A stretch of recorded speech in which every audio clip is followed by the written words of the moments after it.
আপনারা অনেক সময় বলেন যে হুজুররা কেবল আসমানের উপরের কথা, কবরের কথা, আখিরাতের কথা আর মাটির তলের কথা নিয়ে ব্যস্ত হয়ে আছে। আরে ভাইয়া, এটুকু ব্যস্ততাই তো অনেকের মধ্যে নাই, বাকি ব্যস্ততা তো আছেই। একটা অটো ঠিক করে দেওয়ার জন্য তো মিস্ত্রির অভাব নাই, একটা সিএনজি ঠিক করে দেওয়ার মতো মিস্ত্রির তো আব্বা অভাব নাই। একটা কৃষক যে তরকারি করে, আমার বাসার পাশে ফুলকপি পাতা কপি যে লাগায়, আমি তাকে দেখছি বহুদিন। তার কাছে প্রায় দিন আপনার প্রাইভেট কার দিয়া অফিসাররা, এই যে কৃষি বিভিন্ন অফিসার, বিভিন্ন কোম্পানির লোক একদম স্যুট বুট টাই পরা তার ক্ষেতের কাছে গিয়া তারে বুঝায়, এই সারের দূর, ওইটাও দূর, ওইটাও দূর। ফুলকপি পাতা কপি বুঝানোর মতো লোকের তো অভাব নাই।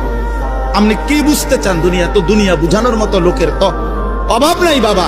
কিন্তু আখেরাত বুঝানোর মতো, জীবনটা বদলে দেওয়ার মতো, আখেরাতের দিকে জীবন ফিরায় দেওয়ার মতো এটুকু মানুষের তো বড় অভাব।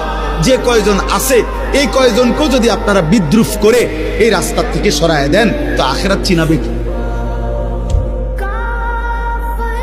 আল্লাহ চিনাবে কে? তাই আখেরাত চিনাবে কে বাপ?